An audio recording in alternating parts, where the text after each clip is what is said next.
Political analyst Stephen Lawson, who always enters for the grant. You're eligible. You are eligible for a grant for gas. I'm passing it on. I want someone else to win. Very generous of you. All right, so yesterday, Governor Kemp, very busy. Deadline day. He signed what? He vetoed what? Just give us the nutshell breakdown. Yeah, lots of flurry of activity on the last day for the governor to sign bills into law or veto them. He did have a number of vetoes, a number of pieces of legislation.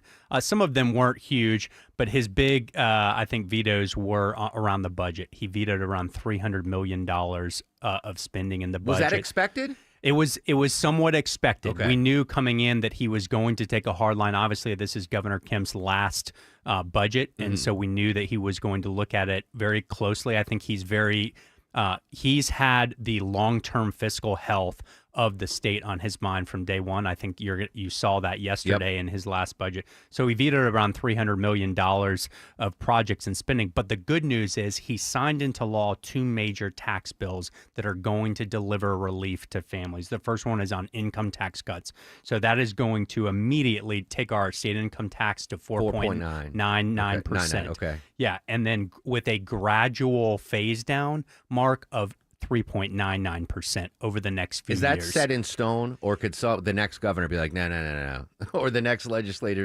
It's not up to the next governor. It's as long as certain economic conditions are met. So there is a hedge there, and I think that's really prudent. It's something that the General Assembly took into account. It's something the governor took into account. It's like, hey, we're not going to eliminate this massive revenue if the economy is not doing well. So it's very tempered, measured approach. I think is really good.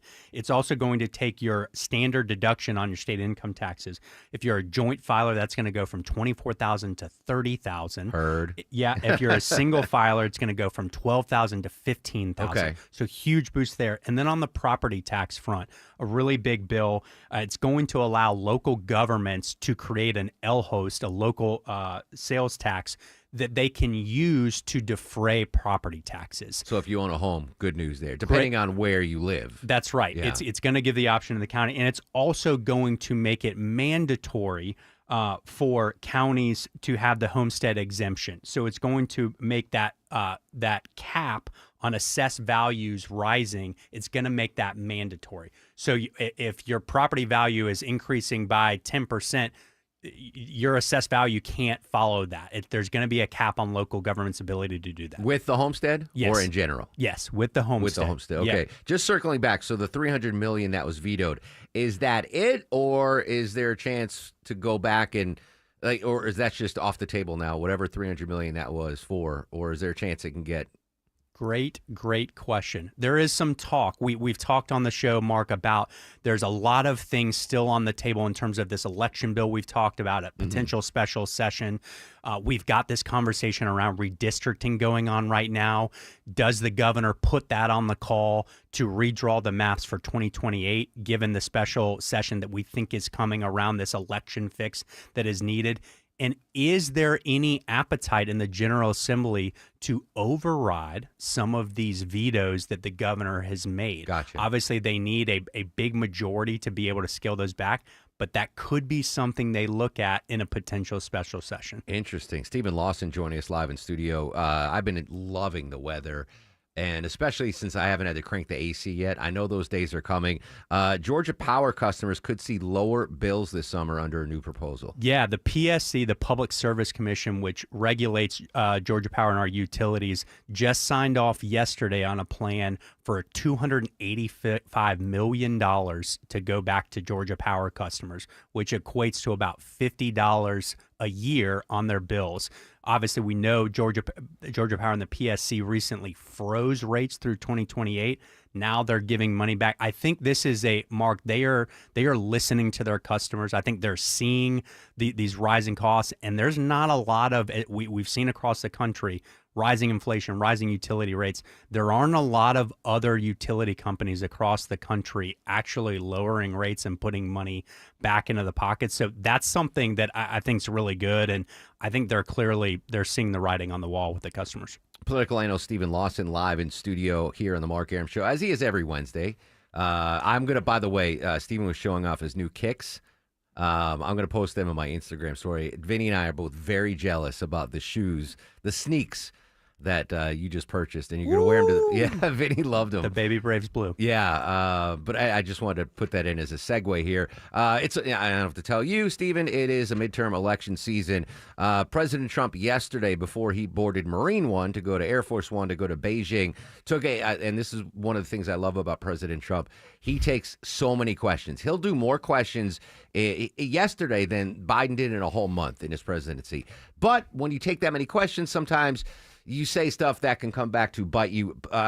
Forgive me for the audio quality because the helicopter's in the background, but this was the exchange yesterday afternoon. When you're negotiating with Iran, Mr. President, to what extent are Americans' financial situations motivating you to make a deal?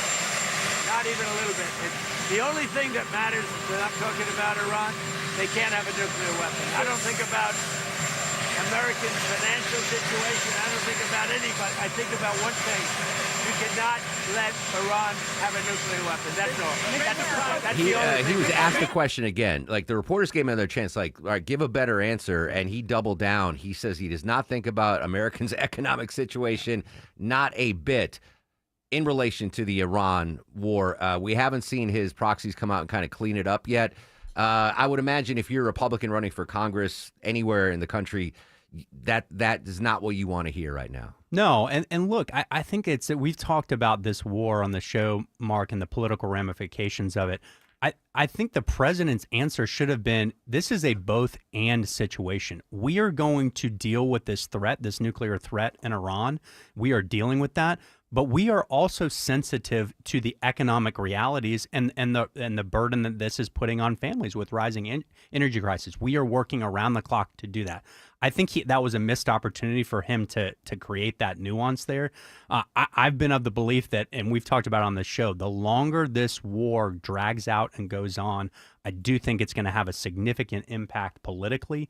We're seeing that with rising gas prices, and I think he's the Republican Party and the president potentially could feel the ramifications of that. I think there's got to be some runway on this situation because there's a large group of people that want the Iran situation dealt with for national security purposes, but are also getting crushed right now at the pump. Yeah, absolutely. I guess the good news is for Republicans that are running for election or re-election, the audio quality is so bad on that the Democrats can't really use that in a commercial. That would be kind of off-putting. So maybe a little silver lining there. Of course, the president in Beijing right now, I thought Iran would be topic number one, but he brought like 15 CEOs with him. So obviously trade is going to be number one on the agenda for President Trump in this Xi trip. Yeah, but there's also ramifications with China. We know that China is benefiting from Iran's aggression. We know that they are trading oil and China is buying oil from Iran. We know that there are proxies relative to Russia.